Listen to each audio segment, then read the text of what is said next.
Wow, this is amazing. There's so many people here, and this is like a very quick turnaround for an event, so we're stoked. Yeah, Brian and I had a chat a couple of weeks ago, and we were like, let's do a thing in Wellington and get a bit of a panel together, and here we are. A bit of housekeeping. If people do need to go to bathrooms, there's one just behind you to the left. If there is an emergency exit, same way you came up, and everyone congregates over in the car park, Wilson car park over there. Yeah, coming up here I feel like a bit of an imposter because I'm not much of an ultra rider yet, some might say. So I like to think I obsessively ride bikes, but there's definitely a lot of people in this room who probably put me to shame in that regard. But yeah, so my name's Sam. I mostly ride bikes of the mountain variety. And yeah, I love the idea of ultra races and pushing into the unknown, and it's kind of cool to have this crew together to kind of find out, you know, what works, what kit works, what doesn't work, sleeping habits, patterns, all of those other things. So the framework of tonight is we're going to kind of use TTW or Te Waipounamu as the framework for getting an idea about what bikepacking is, because if you're going to learn anything about bikepacking, it's going to be on TTW, so these guys have a wealth of experience. We've definitely got a lot of people here tonight who are going to be racing TTW. Put your hands up if you're signed up and going to race. Whee! Hell yeah! You get the race, you go cafe tour. Yeah, and then we have quite a few people here who are just bikepacking curious and get out there and do it for the adventure, not so much for the race. So yeah, we're going to try and keep it PG so it applies to everyone, but you'll definitely get some hints and tips. Brian. Sorry, it's Tony the Sir. People who never calls me. He's live streaming, he just wanted to say hi. Yeah, I'll just get rid of my phone. He's probably working. He's like, I'll get him.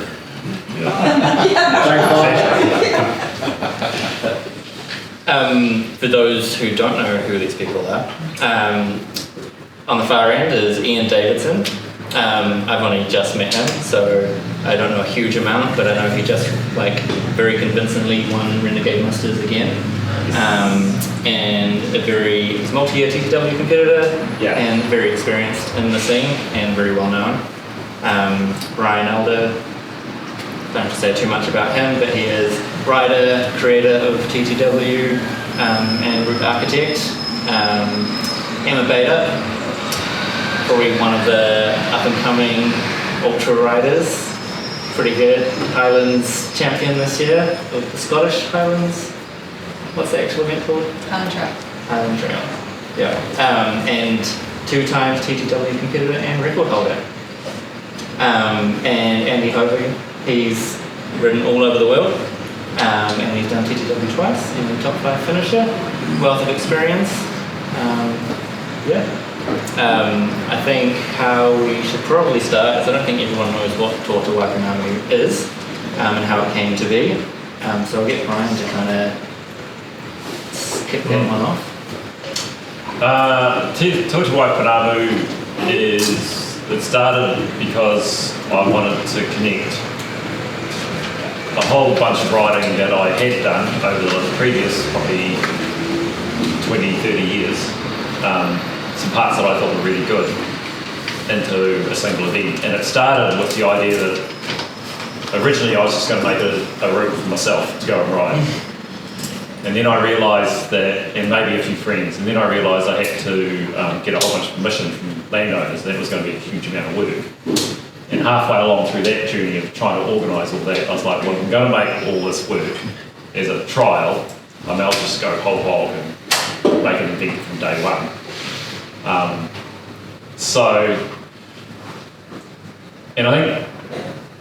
think the part of the route that is the essence of it for me and where the idea came from is the Hope Kiwi track in and out of Lake Sumner, that area. Because we used to ride that back in the 90s because that was one of the few mountain biking tracks other than the Wharfdale and Canterbury that you could actually go and ride, that was single track. So that's the sort of riding we used to do back when, probably in the era when bikes were still all rigid, or pretty much, mountain bikes. And so we used to go up there for the weekend and go and ride Hope Kiwi track, which invariably involved a lot of walking. But that's what we did, because that's where we had your own single track. And so that's where that background came from. And then during the 90s, I did a lot of kind of what we would call backcountry bikepacking trips. Rode down to Clarence, rode across the South Island, did all sorts of stuff like that. And so it's that background, we're trying to bring that together, that forms TTW. So that's kind of the route. And what I wanted to achieve with it was, I wanted to create an event that the challenge was whether you could finish it when you went into it. So the outcome was not certain. It wasn't an event where the time that you finished in was the main thing. It's that it's hard enough that when you start it, you don't know if you're going to finish it. And I wanted to choose, I didn't realise at the start, but because it's become popular, I choose people that I think can finish, but maybe they don't know that they can finish. And that's one of the things. I think they've got, information they give me, I reckon you're good enough, or you've got enough in you to do this. You may not think that. And some of these guys who have been at the finish, to see those people finish and see what's happened for them, and to me that's the goal of it, is when you see people come through that process and out the other side, and some of them have lost their soul along the way. Question about that. Only some. Only some. Isn't that right? Yeah. Yeah. But they tend to get something else out of it. So that's the TTW for me. Cool. I think I was watching a couple of the ride production videos in the last TTW. Lewis Sider was saying how he was trying to figure out what the essence of the TTW was from Brian's mind, and he was just like, linking all the best backcountry roads and descents via impossible hill climbs that you need to walk up. and he's got a very good quote from me. Yeah. Do anything to it? Yeah. I can't even remember exactly how it goes. No. Basically, I think that everyone thinks it's a sufferfest. Yeah. And you can hear Brian say that, but the reality is it's just very good. You said keep it PG. It's fucking awesome. It's really good descents, and I think that if you're into mountain biking, that's it's a big part of it. Yeah. And that's a real attraction for a lot of. There's some ridiculous places you take your bike, and in the middle of them, there's these outrageous bits of riding. Yeah. And you're like, oh my God, I have a bike here, and I can ride down this. Yeah. And I know it's a nightmare to get here, but oh God, this is worth it. Yeah. Yeah. That's whereas there's some other events that we've done, like the Highland Trail, where you get to the top of the climb and you go, oh and then no. you walk back down. And you walk back down the other side. Oh, really? You're like, why did I carry my bike up the hill? So, TTW, you get the other side of it. Yeah. You get the payback. So you've definitely experienced other races around the world. How do you kind of separate TTW from those races? Like, what do you think we try and do a bit different? Or you're trying to do a bit differently? I think at the heart of this race for me is building community. Yeah. Building, and I think people who've done it would vouch for that. And so I want people to, you and Andy probably talk to this, like it's an individual event, but there's a shared experience. So when I finished the Tour Divide, I had ridden with 3 or 4 guys down the course.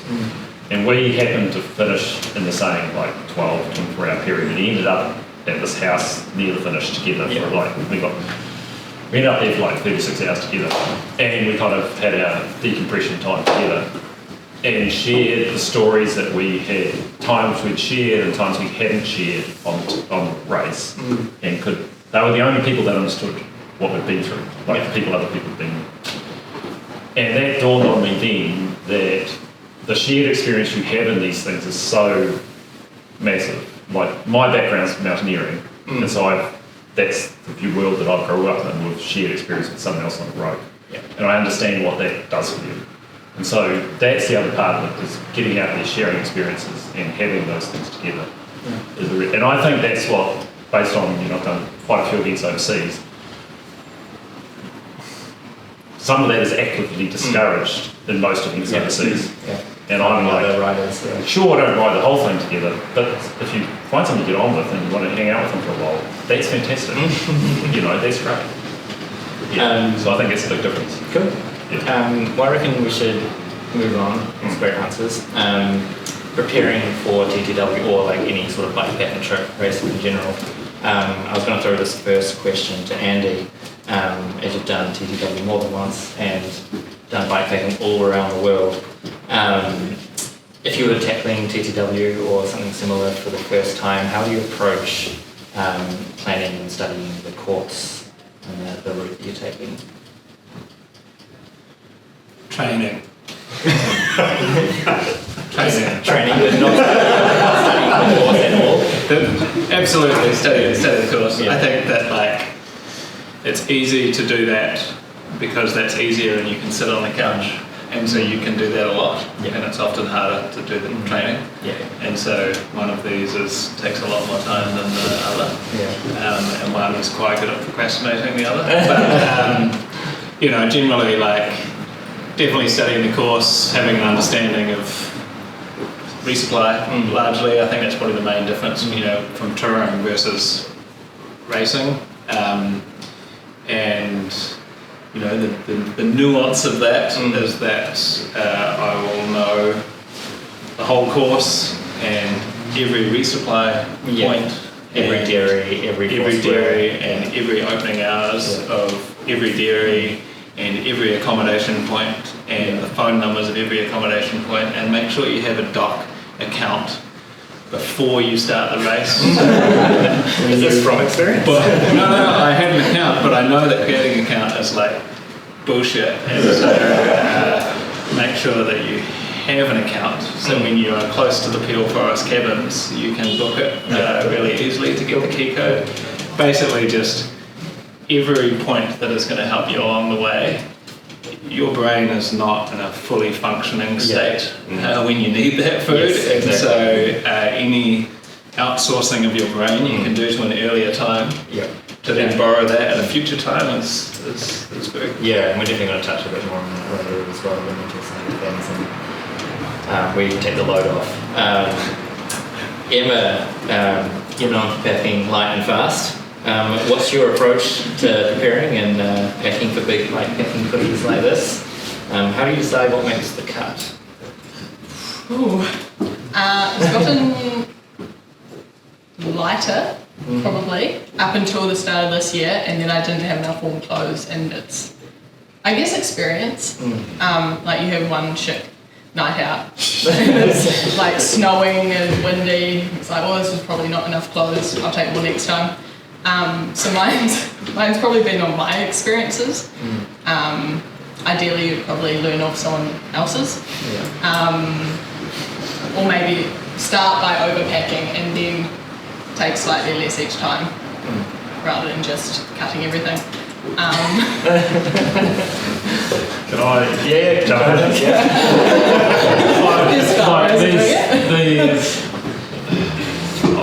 I think that question, people jump to that really early and start looking at what everyone else does. And I think you've got to look at yourself at the very beginning of that process and say, what am I wanting to achieve here, and how fast do I think I'm going to go? So who should I? And what am I comfortable doing? Am I comfortable bidding or not? Am I going to sleep in accommodation every time I get a chance or not? Or am I going to take a tent and sleep out? When the weather's bad, do I want to be inside or outside? When the weather's bad, am I willing to ride through a storm to get to my accommodation, or do I want to stop and put my tent up? What's my experience in those scenarios? And some people have lots of experience in those scenarios, and some people have none. So you've got to answer all those questions, and those questions determine the type of equipment that, Emma bikes to work every day in Wellington through the winter. up to Hutt Valley. She doesn't like, you know, and you know, that's why part of the reason you did so well on trail race, Yeah. is that because you don't mind riding in shit weather and it's super cold and wet. But that's probably, you know, that's a small select of people. Not everyone will do that, and so you've got to be honest with yourself. 95% of the people in this room don't.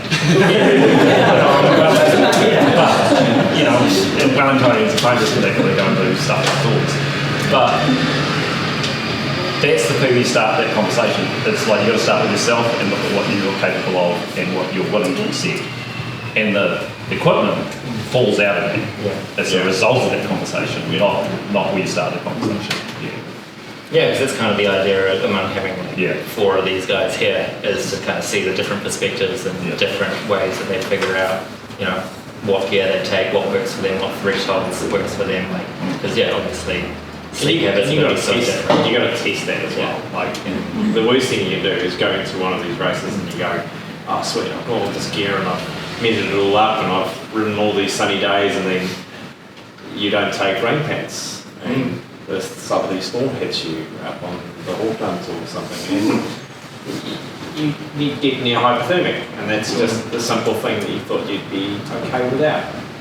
So it's you've got to pack for the risk that you want to take. Like you want to pack for the risk that you want to take, because you can book the accommodation, right? And you think, sweet, last year we had a great time, it was all sunny, it was brilliant. The next time you do it, you get the southerly storm come through and you've got snow, and you're up maybe 4 or 5 hours away from something. And then you've got to think, okay, sweet, if something happens to me, then what? Like, if a chopper comes out, are they able to fly up here? How long will it take to get there, and can I survive? And that's the other risky part. If you fall off your bike and break your femur. If you're lucky, it's a bluebird day. It still took 3 hours to get them off the mountain. When you decided to. Good point. I mean, you just answered the question I was going to ask you. So, great. I think, who's a TTW first timer?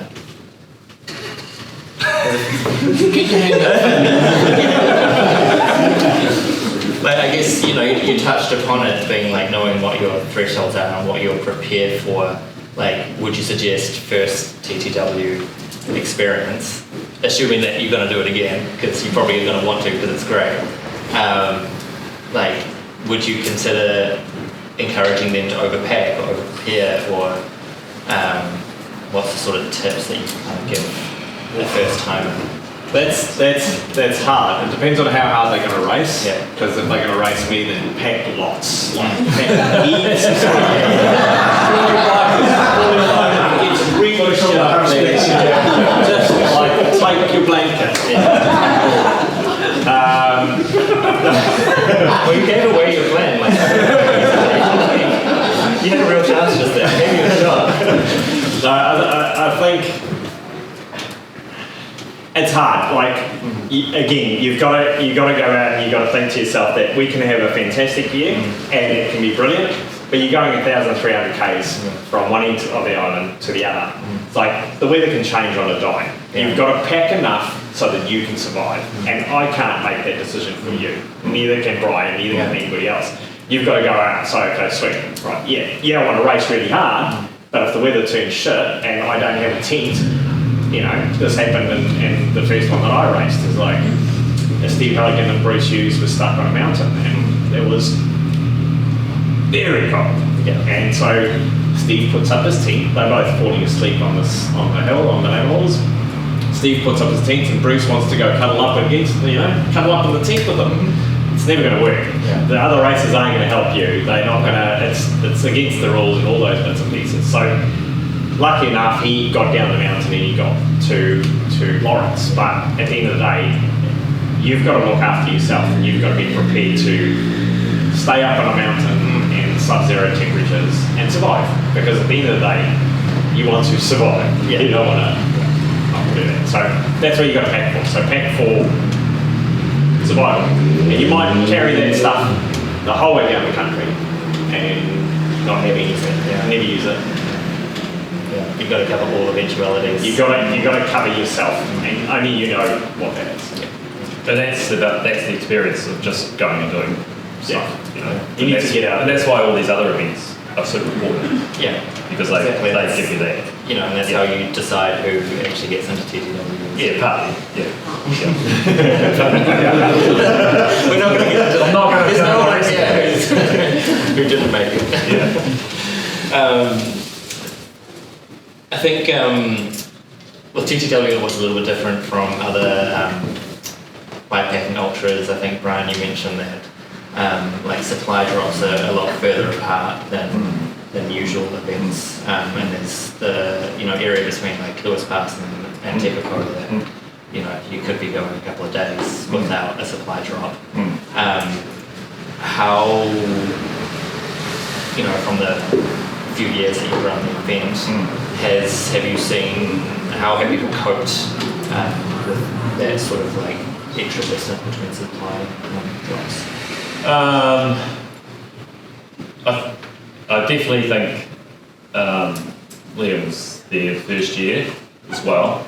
When first year we went over Cass Saddle as well, which made it even longer. Yeah. Because it was much longer. It was probably 2 days from Boyle to Bedford. I was wondering if it was like probably an extra 10 hours. Yeah, it seemed a long way anyway. And like the funny thing is, like the first year I took all this food and I had heaps, and it was the wrong food. I just couldn't eat it. Yeah. And I got to Methven I didn't actually buy any food to carry on. I just bought food to eat there and then had all the food with me still. And I think Tony the Sir picked up his food in Boyle and made it all the way to Aotearoa or something on that food. So yeah, it's that experience thing of understanding what you want to eat when you're in that scenario,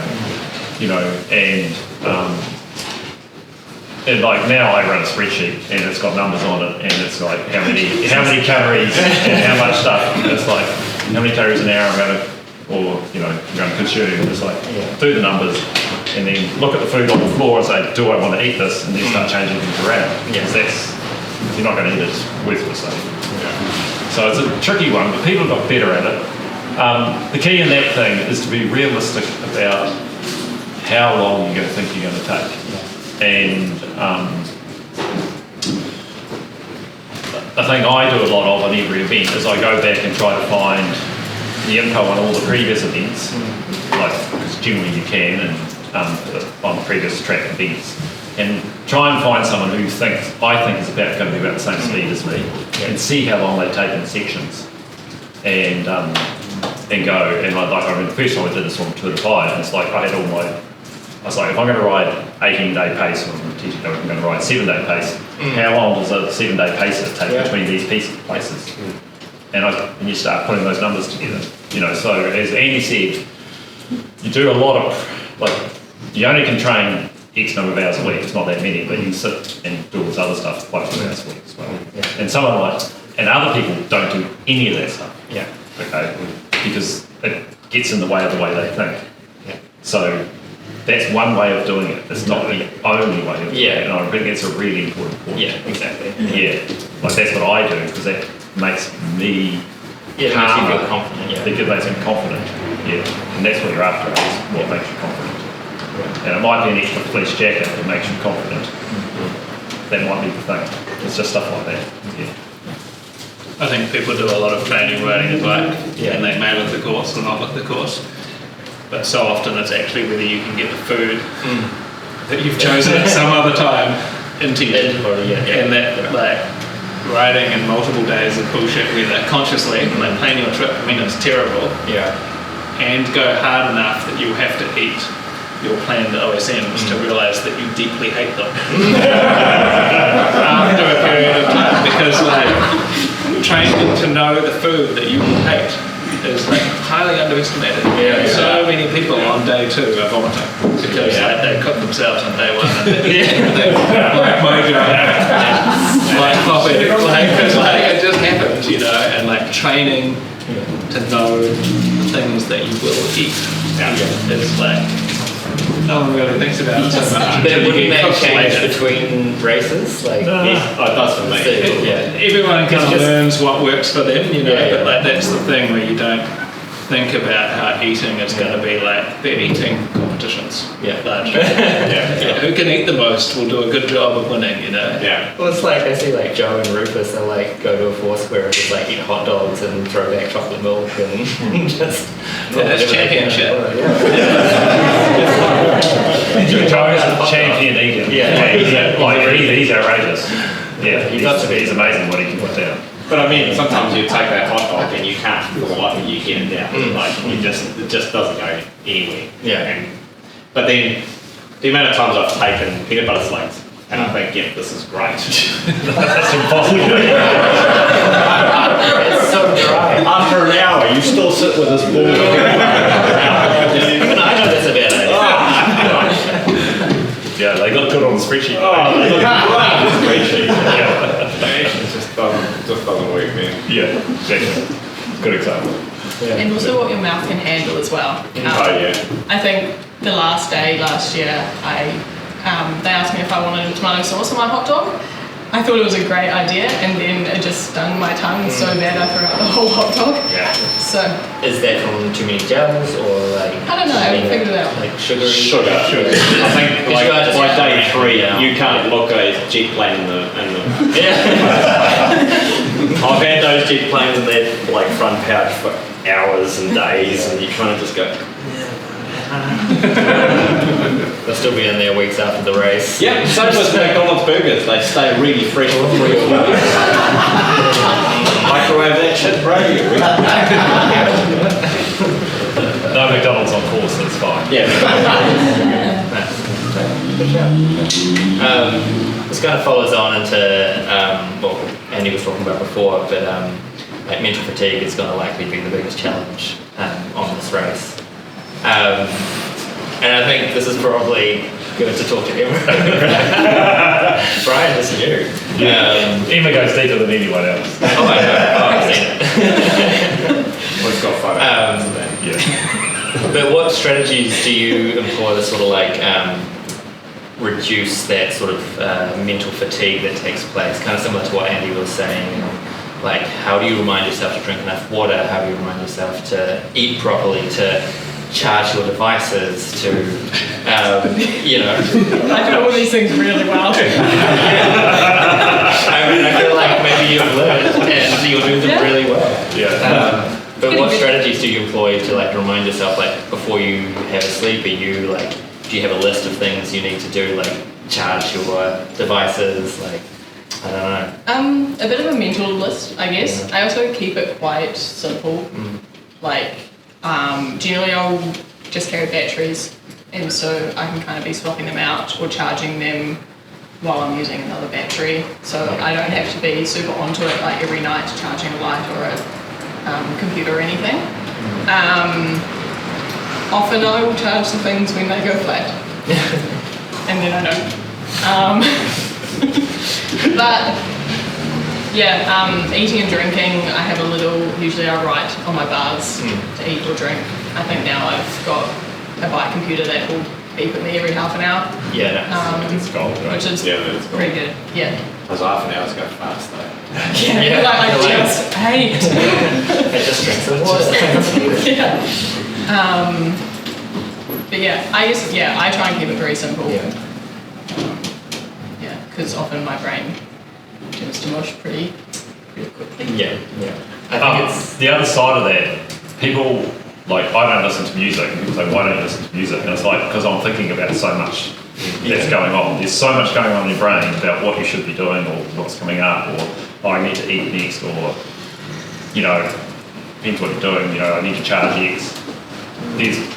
There's a lot to think about, I think, when you're out there. And so all those things are, like, I find all those questions are always rolling through my mind all the time.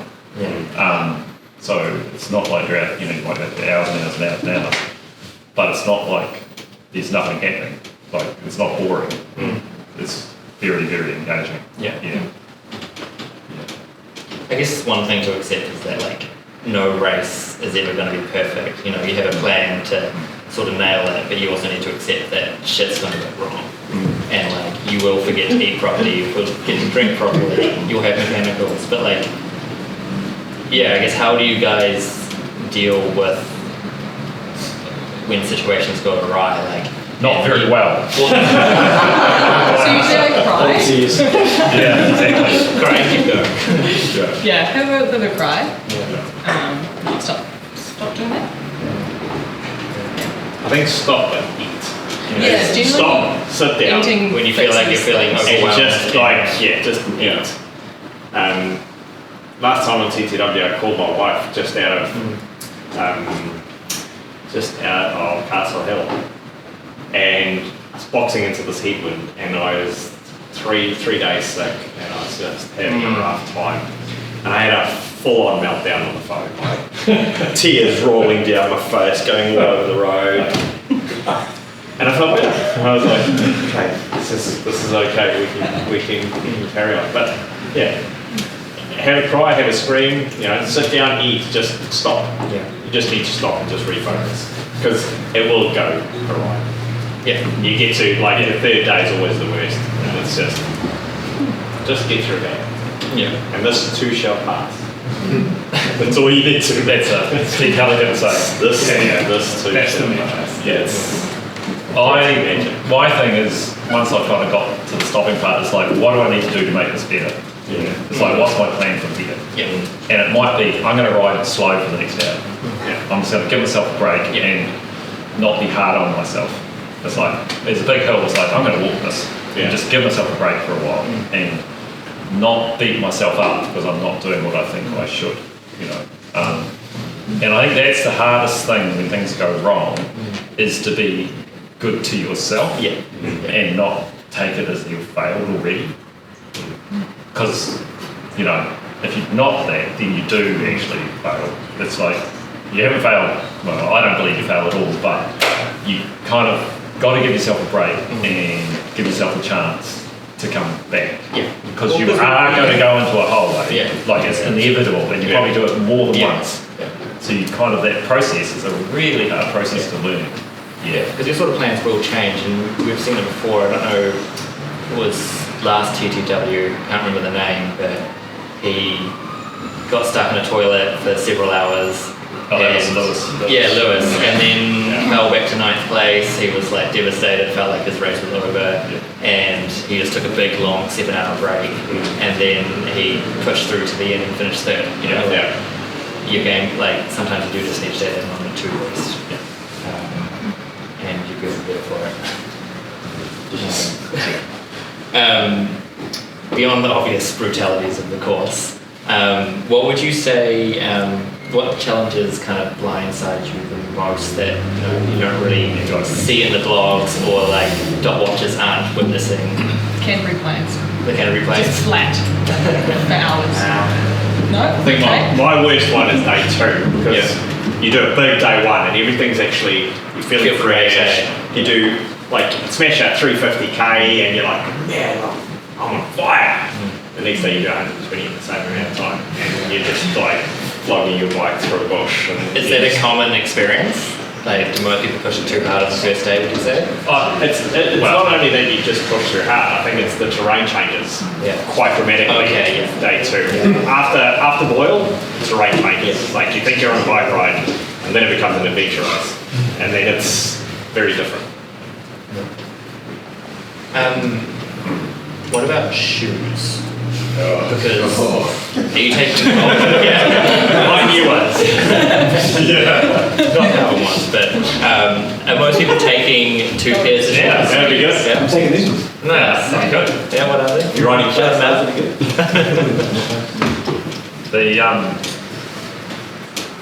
You need to be able to walk for a number of hours in the shoes that you wear. And they're going to get wet. On uneven surfaces. On uneven surfaces. Oh yeah, they're going to get wet. Probably won't get wet on day 1, but it'll be wet every other day. So you're just going to have wet feet, and that's part of the deal. And you need to be able to work in quite difficult terrain as well.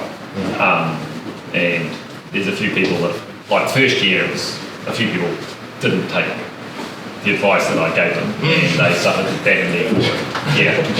And then the third year, some people still didn't take the advice that was obvious, and they suffered that. So, yeah. Carbon soled race shoes tend to break.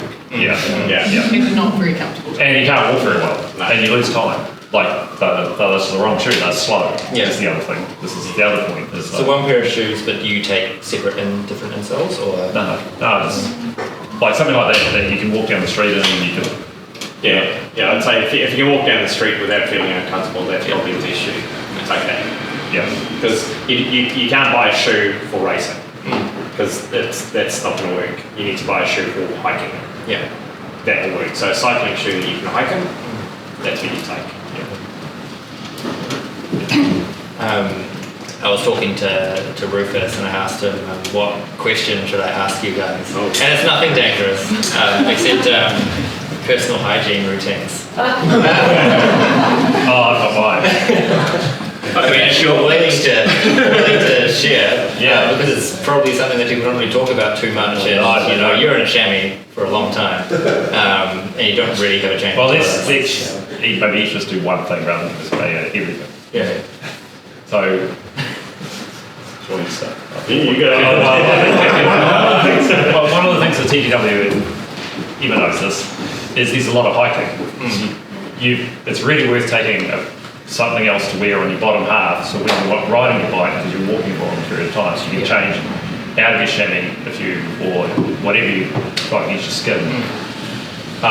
So I take a pair of shorts that I sleep in, but I use those for on the hiking section. Yes, I take my chamois off and I can hang them on my bike and in the sun and they can dry out. So there's 2 days where you probably could probably have your, if you don't mind riding a bit in that, whatever that is, you have a significant amount of time without the chamois on, and that's a real bonus. Like there's, so that would be, that's one tip I'd make.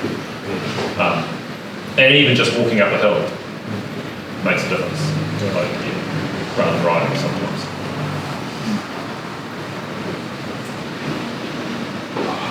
I'm really bad at this. Oh, so my other hot tip, which is the thing I picked up from mountaineering, is like foot powder. So antibacterial foot powder. It's great, it dries everything instantly. So dashing that on your ass every night is great because it dries it out and it's antibacterial, and instantly everything's dry. And then I put whatever my sleep shorts are on, and that's you may or may not wipe down before that, but that's kind of my basic thing. So it's a really cool thing, and it's great for your hands and it's great for your feet because they're all your contact points which you have to look after. I reckon just getting out of your chamois is a major over 5 days, and because again, as much as the weather can get bad, you can have 2 full days of over 30 degrees that you are just sitting in your chamois in your seat, and that can get rough. So I've had the lovely privilege of stopping in Methven both times and having a lovely shower, and that's great, refreshes you. But yeah, if you're not doing any of that, then take some antibacterial wipes or something like that and just clean up, and it does wonders for you. Brush your teeth. Brush your teeth. Yeah, I think that I tried to have a fairly diligent wipe my ass, do panthen every night, which I now know is nappy cream. I just thought it was like a racing thing before. Just go and even though you don't think it's like a big deal on day one, it's like good sort of diligence, and the old if you have a towel, wash your chamois and roll it up in a towel and squeeze it out and get it real clean real fast. If you do have a wash on the way. Got a toothbrush, pretty magic. That's what I do when I have a low point. I brush my teeth, freshen up. It's amazing how much that changes your mood, like just brushing your teeth. It's just, You feel real fresh. Just 2 minutes, you would have had to sleep, just do your teeth, keep going. You brush your teeth more than once a day, or more than twice. I thought you were going to say during TGW, I never know much during TGW. But that was a good moment.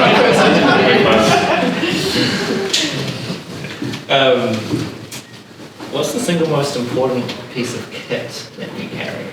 That you carry. Yeah. That you carry. That's tough. Tubes. Yeah, is it?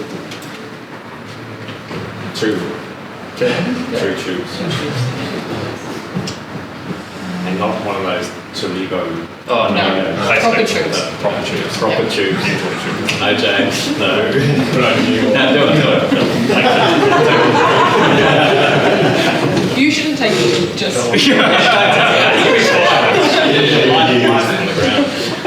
Well, I would say a raincoat.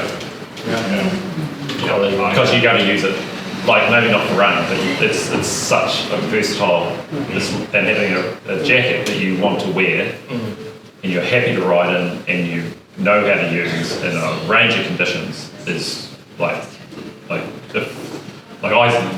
come from a background of working in outdoor gear. It's like kind of I buy the most expensive jacket I can get my hands on that does the best job for me, because when you need it, you want it to work. And you ride it in the morning when it's cold, you put it on when you're stopped, it's just like, to me a jacket is everything. And you can deal with a hell of a lot of stuff if you've got a good jacket on. Like you. So if that was like one thing that you would invest the most in, Personally, potentially rearrange it? because it makes a massive difference when things are bad. Yeah. So and in New Zealand, because we have wet, windy, cold, like shell gear is everything, eh? Yeah. Like having a really effective use of shell and knowing how to use it, and knowing how to make it work well in bad conditions, is critical going outdoors in New Zealand full stop. But an event like this where you spend a lot of time up high and potentially in very windy conditions, and the parts that people might not understand is there's parts of the TTW course like the Dampier Range and Stag Saddle, which are pretty famous because of that's what the big carries are. But they're kind of not the most difficult from a weather point of view, because you go up and down very quickly. But like the Hawkton Range, you're on top of that for like 30 kilometres, and it's super exposed.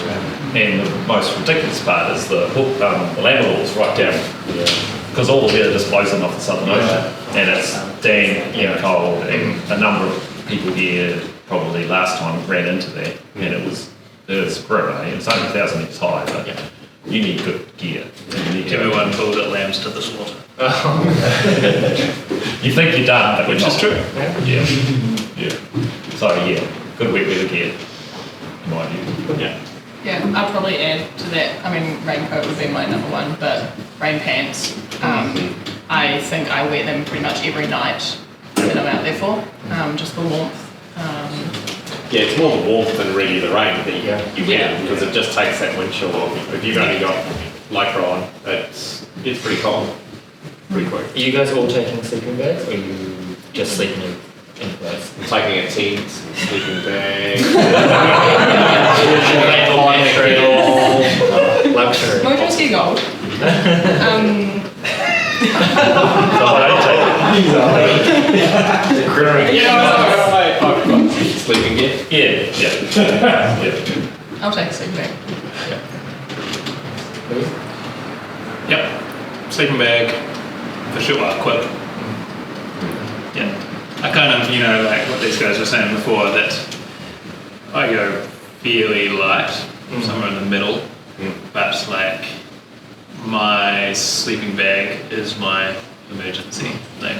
So I don't have puffy jackets or any of that shit. Right, Yeah, I just go fleece. If you've got a good enough sleeping bag and a good enough bivvy, that's your last line of defence. I wouldn't skip on that. The other thing I'd just say with that is, like, the length of the event makes a big difference to that decision. And if we're talking about events in general, like 3 or 4 nights, 2 or 3 nights, shorter events, especially going fast, you start to change your decision making. But if you're in there, once you get past about 4 or 5 nights, getting proper sleep becomes huge. So, kind of TQW's in that zone where most people are going to be in that 5 to 7 to 8 nights. And it's getting to that point that if you're not getting proper sleep, you're going to suffer, you're going to be detrimental. And I think understanding the event, so this is the other thing, event, what the event is matters in terms of your kit. Like, you don't run the same kit on any, like every event's different. And you've got to assess it, and you've got to assess it against your ability and how fast you're going to go. And so you're going to be a 5-day finisher or an 8-day finisher. The kit is potentially quite different, just on that basis alone, because how long you're out here. Yeah. It's kind of easier to go faster sometimes.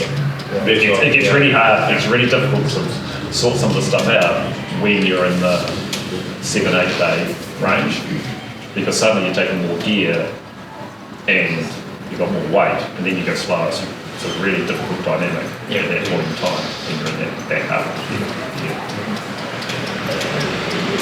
Before we jump into Q&As, I thought it would be nice to talk to Brian just quickly again about the sort of obligation that you have as a race director, considering like the sacrifices that people have to make to get to this event. Right. Yeah. Compared to other events that you've done around the world, you've kind of mentioned that you feel like they've kind of let the races down. Yeah. And so you really feel like this pride to make sure that everyone has the best experience possible. Like, how do you support them in getting to the start line? Because that's probably the hardest part. Yeah. I think I'll start by saying that I've finished the TTW twice, so I know what it is to do it. Okay. And I know what it is to prepare for it, and I've probably done, I've thought about it recently, about 30 bikepacking events now. And it's a huge commitment, right? Like, you give up a lot, and for a bigger, like an event that people are, it's important to them, like TTW is for many people to take part. They don't just train and give up some of their training time, but they do other things. They probably spend a lot of money, they need support from their families, and that goes on, and it's a long period of time. People apply in June and they don't race at all. So it's a big part of their lives, 6 months. Yeah. And my job is to say, this is what I'm going to offer, and this is what I'm going to deliver. And my job is to deliver that. Yeah. And that's kind of the easy job. The hard job is to get the start line. Yeah. Like, more people, so I offer X number of people a place. More people pull out before the 20th of January than don't get to the finish line. The hardest race is to get to the start line in a state that you can race. It's by far the hardest part, because stuff just happens, like life gets in the way in one way or another, So I'm just at that, it's just that time of year now where people are starting to pull out. Yeah. Okay, it's 2 months out, and they know if they aren't committed now, there's no way they can get back. Yes. And so I'm just getting, pretty much every day at the moment, I'm getting an email about someone who can't make it. And that's just, and so the hardest part is to get there. And I really recognise that. So my job is to deliver what I say I'm going to do. And the thing that, one of the other things that I think is different in this race, and I wouldn't do it for any other event, is I want everyone to have the same, as much as possible, the same information as anyone else. So there's trying to know secrets. Yeah. It's hard enough as it is without having secrets and people not knowing what's going on. So as these guys know, there's a race manual that pretty much answers every question you can think of. Yep. And it's very detailed in how it describes the course. Yep. I tell you what's going to happen out there. You know before you get there. What the road surface is like, where you might have to carry your bike, all the stuff is in there. So it doesn't matter if you're doing it first time or the third time, you have it. And now there's the movies and all these other things and blogs and all the stuff. There's a lot of information. And I think that makes one of the reasons so many people finish is they know what they're coming into. And they don't just kind of have a general idea. They have a very specific idea. It's like, when I got to the top of this hill, I'm going to be doing this. Yes. And it allows you to put yourself in the right headspace and, in my view, judge your effort as you go down. You know, if I get through this, it's going to be easy afterwards. And then I can prepare for the next thing. And all that help. So my goal is to, once people have made the start, is to hopefully get as many as people as possible to finish. Yeah. And I judge my success on how many people finish, and we have like a 70-80% success rate, which would be one of the highest success rates of any event in the world. It's partly because of who I choose, but it's partly our information I give out to people to allow them to be successful. And do the rest of you here feel like, you've all done heaps of events? Is what Brian is saying feel true to you? Yes. I haven't actually read the event manual. There's your problem. I didn't do it the first time, and then after that I was like, well, No. I'm going to read it this summer. So I'd recommend reading that. Yeah. But having seen the size of the document, it's more than you get given at the start of every other event. You look at the file size on the email, but I'll do it later. It's really stressful being at the briefing the day before and Brian's talking about these towns and you've never heard of them. So, yeah, read the manual. Everyone has a different approach. I think that's some work, they all work. That's something Yeah, that's really but cool. it's really slow to try and find bits of it. I downloaded it and I was trying to find a bit about a deer gate partway through. To find out which gate to go through. That's in the manual. But You were trying to do that during the event. it takes a while. Yeah. Just read it. I think the cool thing about it as well is that briefing that Brian gives at the start it's not a 5 minutes before the start you get a briefing and no one's actually listening to it. It's actually a proper briefing before the day before. And everybody sits down and you listen. Brian gives you a whole spiel and it's good. I think that's brilliant. And the finish, for the guys that are doing it for the first time, just get to the finish, man. Finish is glorious. It's like the best few days. It is the best thing ever. You want to get there. Yeah. Even if you don't ride the whole course and you have to hitch a ride with someone, Get to still go to the finish Yeah. and hang out. Yeah. Because that's what it's, You were talking earlier about the shared experiences, and that's the other thing, right? You were talking about riding with someone through a course, but at that finish line, when we're all at the accommodation, we call it the ICU because it's like everybody kind of jumps there to recuperate. But you get there and you can talk to someone that did the race faster than you or slower than you, and you were days apart. Doesn't matter. But you say that man, that road after Te and everybody knows what you're talking about, and it's like, oh yeah, that one. and that's gold because you go and talk to anybody outside of that group, and I don't know, they've got no clue, and that debrief at the end is gold for that because you can talk to someone that actually knows what you're talking about. Yeah. And it's good. It's really good. I think what seems special about this event as well, and probably a lot of events in New Zealand, is it just feels like there's kind of no ego. Like it's a lot of compassion towards other riders.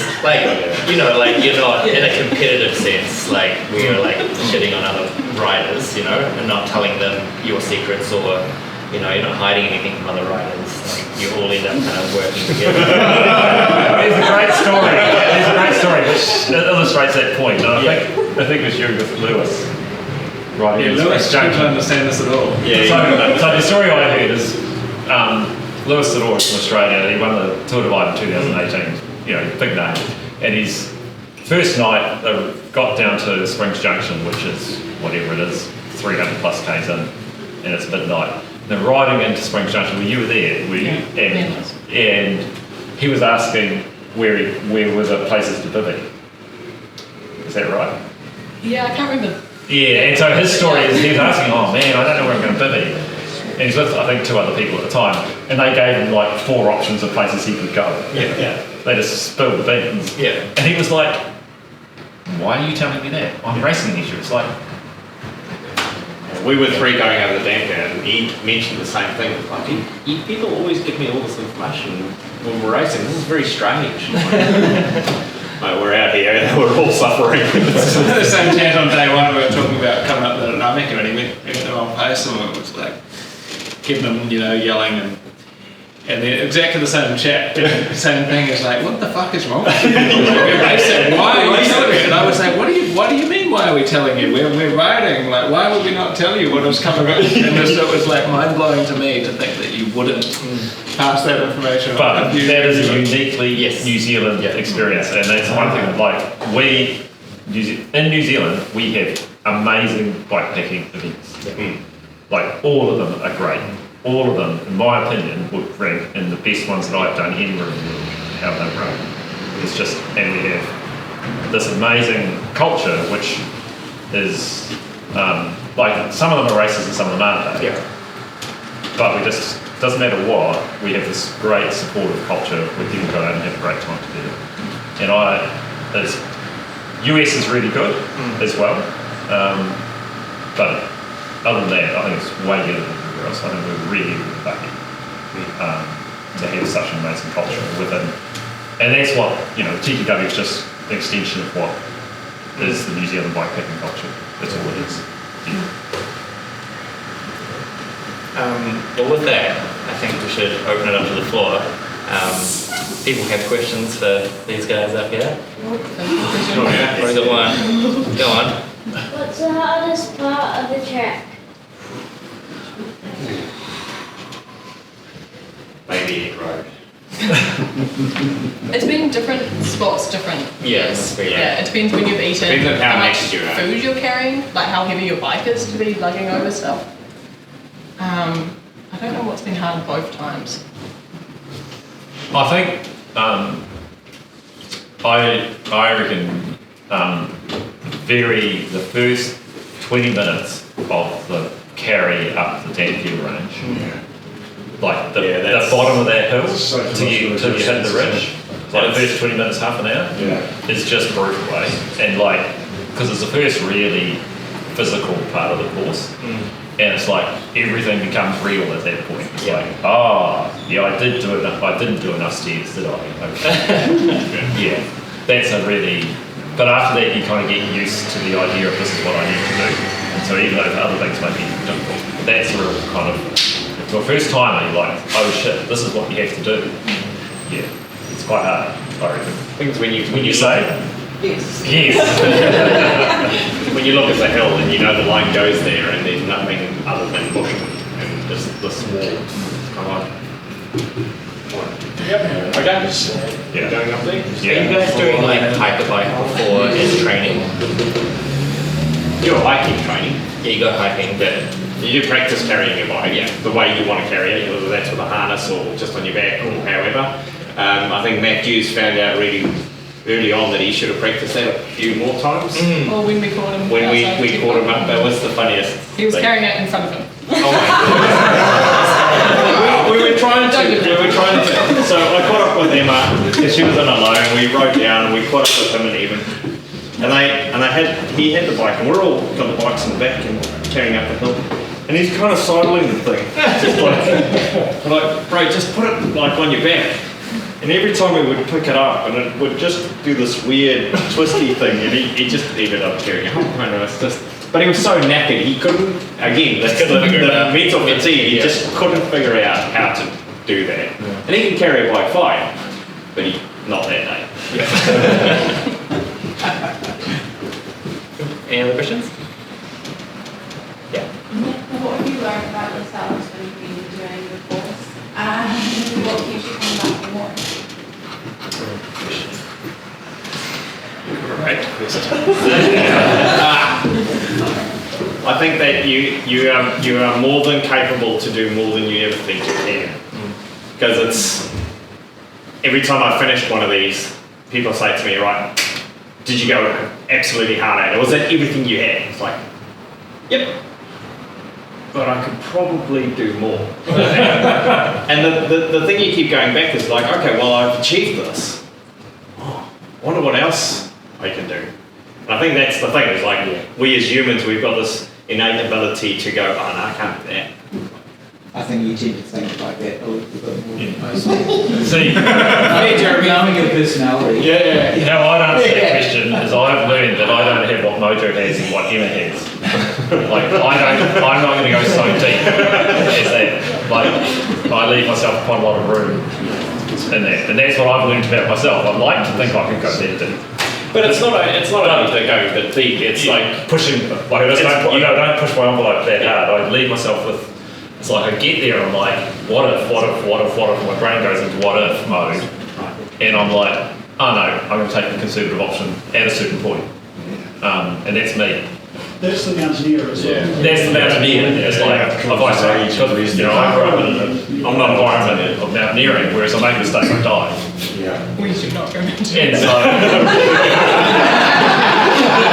I have this kind of, fail-safe plug that kicks in. It's like a good example would be in 2022, I got to Royal Hut between Bullock Saddle and Stag Saddle. Kind of early, it was still light. It was like 8 o'clock. And I was like, I think Emma was just in front of me at the time. And I knew there was a southerly blowing in and I knew the weather was going to get bad. And I was like, do I go or don't I? Do I go? It's like, I could probably make it, but I'll probably get caught out. But I'm like, well, I'm good, I'm experienced enough, I can handle it. But I stayed in the hut. The storm came through, got up at 1 o'clock, was sleeting, stayed in bed for another 2 hours, got up, Mark Watson caught me up and carried on. But that's the sort of decision that I will make. But someone else will make a different decision. But I've learned that about myself and accepted it. It's like, that's how I ride. And I'm okay with that now. Yeah, it's an interesting thing. Yeah. It took me a while to learn it though, because like, you think you're going to be that other guy, and you're not. Yeah. The highs are very high. Like, I don't maybe get as low as some people for whatever reason. But like, Can't imagine I that. do enjoy it and like, it's just, it's like very good drugs. Like, it's just like... The views are pretty good. It's just hard to comprehend how you feel at certain points when everything is good.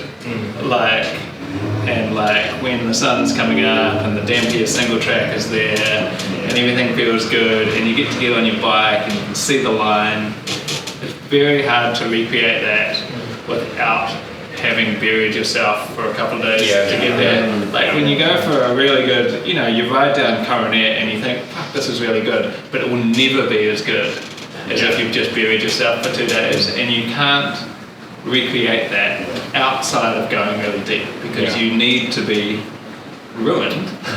And so there is no filter between your emotions basically, and you cannot recreate that outside the event. And so even at the time you're like, well, this seems relatively difficult and objectively I'm in a lot of pain. But 2 weeks afterwards you are hunting that. It's like dealers, like it's basically you have to go back to that hit. And it's hard to you just cannot create it outside the event. I think it's performance as well, those highs and lows that can be very high, very low, but it's important to recognise that they will pass. Yeah, this too shall So pass. when you're really low, it's just acknowledging the experience that, this is going to, this is not going to last forever. Yeah, I think there was a lot of life lessons that come from difficult times and later. Like Eileen, who was here before, when she was, having a child, she was imagining there were intervals and literally drinking Tailwind. At the time. And it's kind of like, I know what this is like, and it's like, these are like quite deep life lessons that you take that you cannot recreate out of the intensity of burying yourself. And it's just hard to manufacture an environment that will do that for you. Well, you were saying like before this event, we were talking about how our sleep patterns are just like so crazy. And you're like, oh, I know I can handle this because I've done this sort of effort on less sleep, Yeah, there are just lessons that you take in life. Translate and transfer.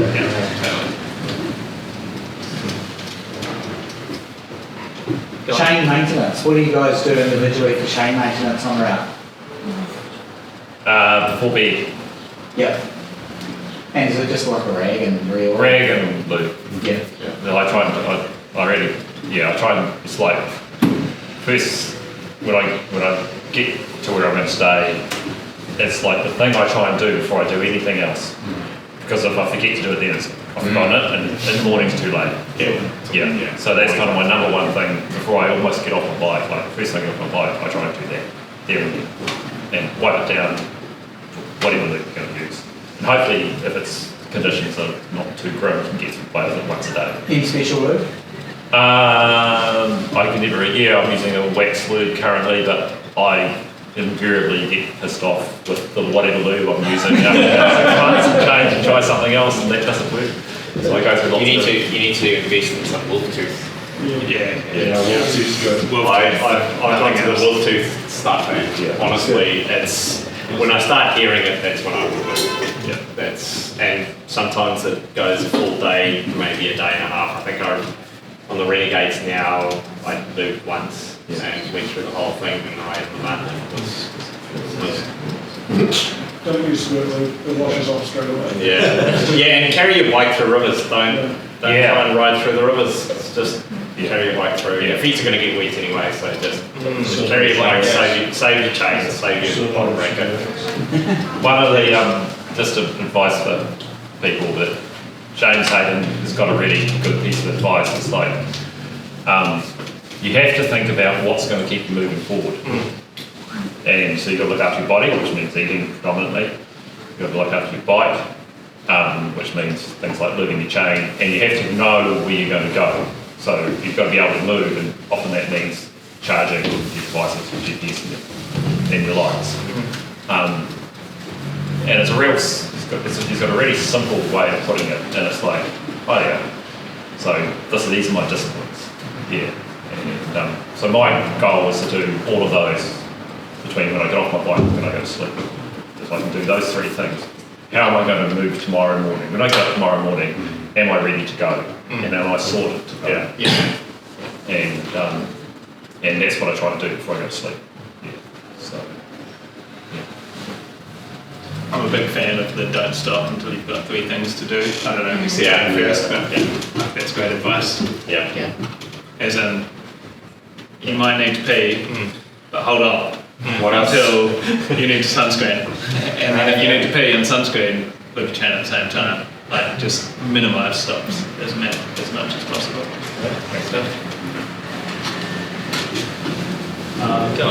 Most important, do you have like a favorite piece of gear? Like a pillow, like special gear? Or is it just no comfort? My favourite bit of gear of all time is just a shell overmit.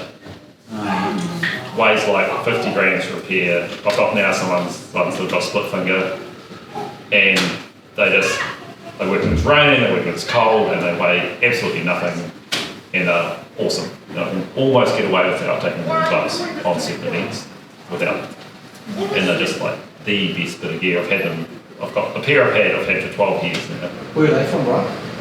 The original ones were Montaigne ones, and they don't make them anymore, so they've got quite a few patches on them now. And then I've just got another pair, which I think are called Sportful or something like that. And I got those because Josh Ibbott profiled them from his Silk Road this year, and they were awesome. So not as waterproof, but they were better gear. But super simple bit of gear that makes a big difference. Any hints on river crossings? On how you decide if it's crossable or not? Have you ever waited for other people to help you cross?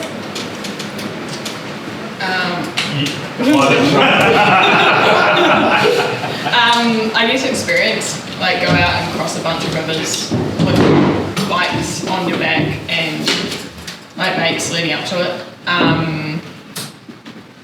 I guess it's just experience really, knowing what you're comfortable with, getting used to like looking at rivers and being able to figure out where you're going to go. I have personally not waited for someone, and it's mostly been pretty fine. But maybe also knowing if there's like an alternate route, like In Scotland, I went up the other side of the river to what the path was on, because I don't know if Brian allows that.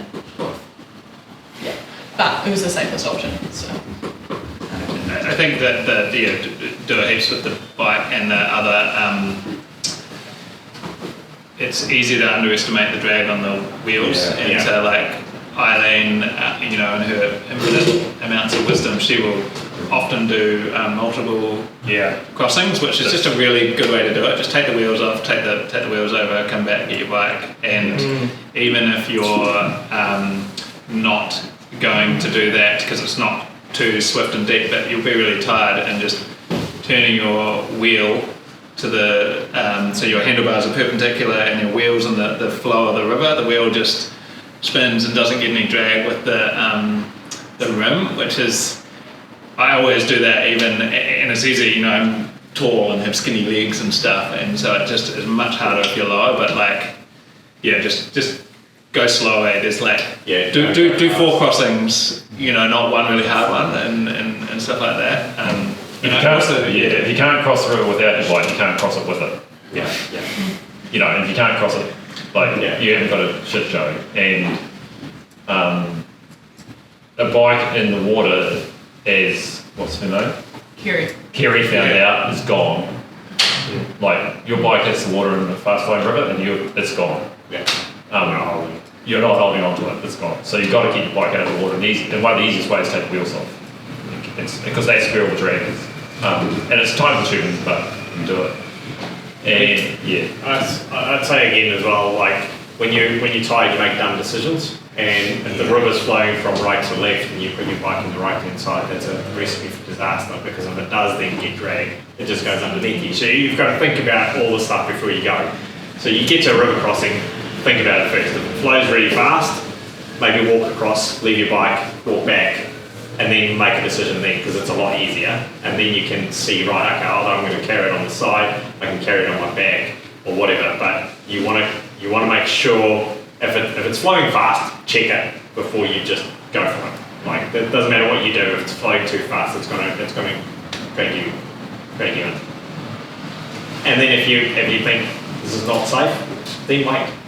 It depends on what you're doing. If you're racing for first place, then maybe not the greatest idea, but still wait. Still wait.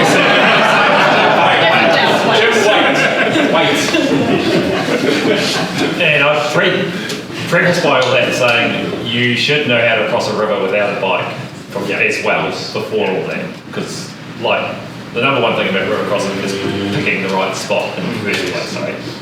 It's once you pick the right spot, it's one of the jobs I have to do before the race, is to go to the biggest river crossing that you have to do on the course and check it, because there's been a big flood through that area, some of the area 6 weeks or so ago, and I've got a sneaking suspicion that the river crossing from last time, which was pretty grim because it had changed from the previous time, is actually worse this time, and you've got to go and suss out exactly where the best place to cross the river is. It would be good to note, you probably will, if there's reception there.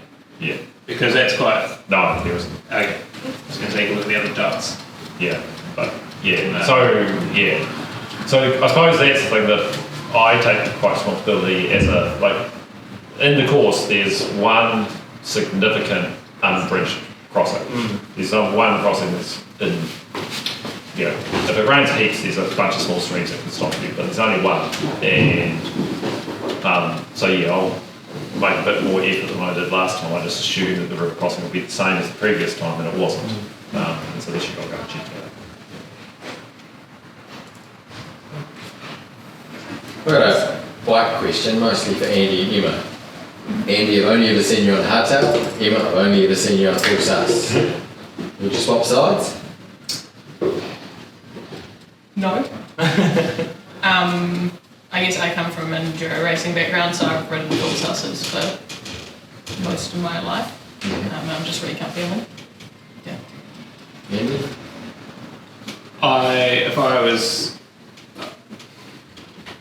I very much like my current hardtail, and so I would absolutely buy that TCW. If I didn't have a bike, I would buy a modern cross-country full sus bike. They're just excellent. now in ways that they didn't used to be. They're fun and light and fast. And I think that is the weapon of choice if you want to try and go fast. And the other thing I would add is it depends how many hours a day you tend to ride. Because if you're like taking another race as an example, say like Tour de Bike as an extreme example, if you're out there for 12 days and you're riding 20 hours a day and you're on your bike all the time, your bike comfort is everything. Okay. If you're going to ride over 28 days and you're on your bike for 10 hours a day, you have lots of time off your bike. And you can ride a more rigid or a harsher setup because you have other rest time. And so, again, it comes back to what is your plan and what is your strategy and what are you good at and what are you capable of doing. And it also comes back to the full suspension and like what bike you ride is what is your skill set. And if you can buy a bit of skill set off a different bike, like a full suspension bike will make certain parts of it, of course, easier, but it's heavier. So you might need to be stronger to be able to carry it because it's heavier.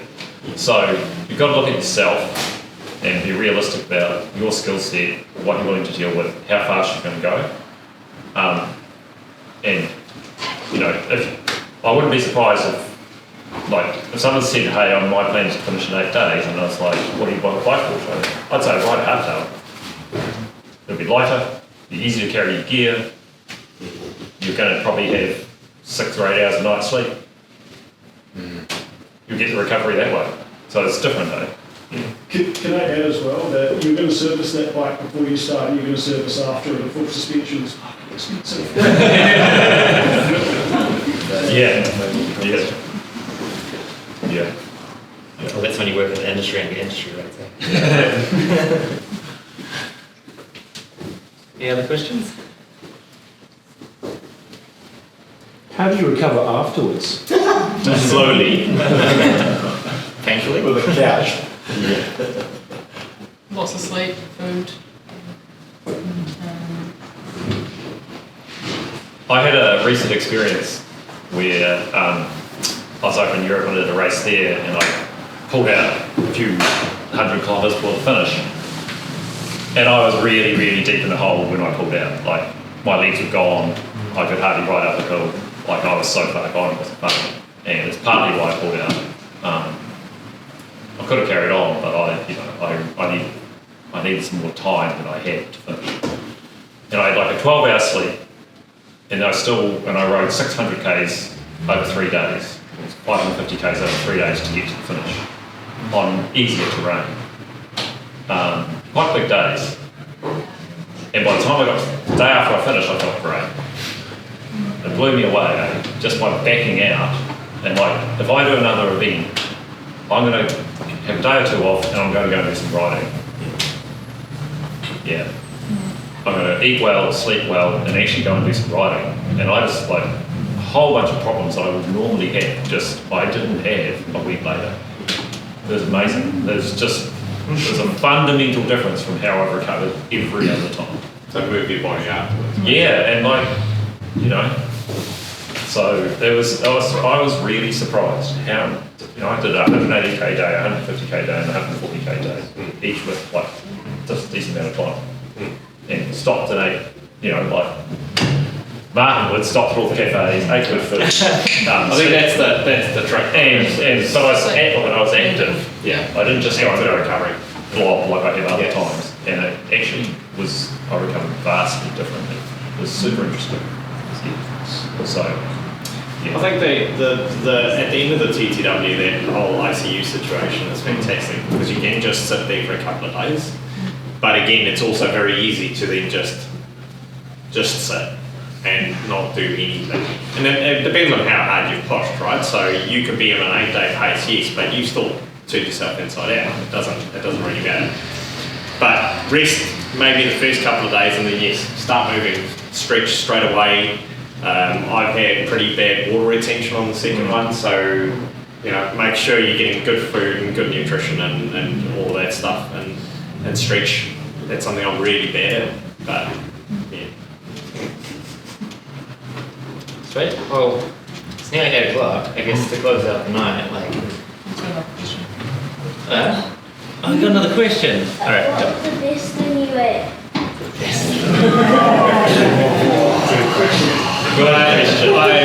We can close out on this question.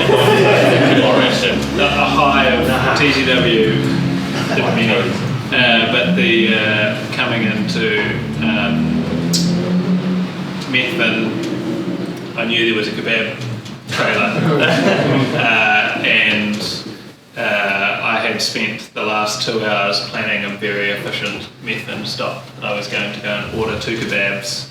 I was going to book my Peel Forest cabin. I was going to go to Foursquare and mentally have what I was going to do in Foursquare. And I came back and picked up these 2 kebabs, and they were just like insane. They were just so good. I smashed 2 kebabs and just like blitzed through the Canterbury plains, and it was just like they were like little rocket boosters coming out of that. So good. And I could have had them all the way to the end. Yeah. That would have been cool. Should have bought 4. Yeah, I should have bought 4. Yeah. Mine's definitely the curry with the beef. I had 2 curries that one night, and I was just lovely. Because that was after you were quite unwell as well. Yes. They went down, and I had a little bit left over that I had in the morning as well. Mine was also Methven, but I got fish and chips there, and I think I just put the chips in my top tube, and I probably ate them for the next 12 hours. They were really good for breakfast. I once, the first time we did it, I had a really, really good stop at the Lawrence night and day before at about 9 o'clock at night. $400 and 12 minutes. And the most memorable thing is I decided I was going to ride for the night. I've never done that before, and I ordered 6 double shot espressos. I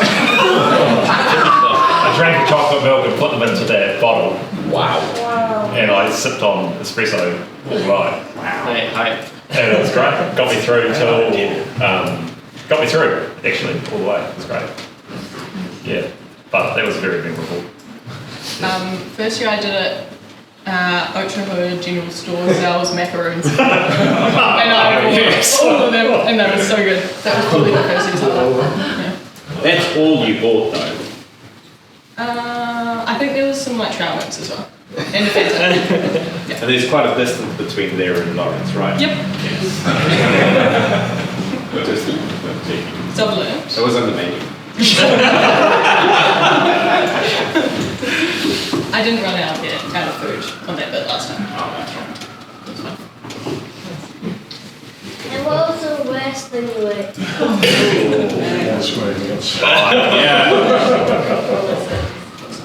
There was something that was in my box at Boyle, for sure, that I thought it was going to be good, and it wasn't, and I had to eat it, because I had nothing else. Have you had any freeze-dried lasagna in your life recently? You have had freeze-dried lasagna in your life, because I bought freeze-dried lasagna on TCW, and I tried to eat one cold in a very, very bad state at Oliver Burner Hut. And very bad things happened, and I refused to look at them anymore and gave them all to you.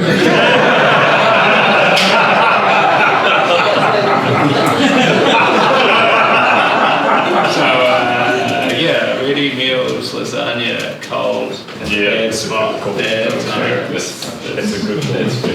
Yeah. Freeze-dried meals. But what's important, did you like the freeze-dried meal? No. You finished it. So, That's right. I don't think Andy will finish one. Try one. Cool.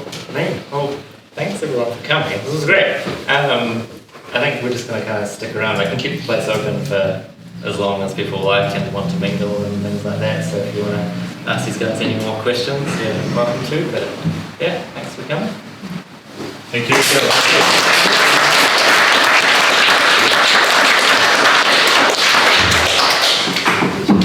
Very nice. Yeah. Yeah.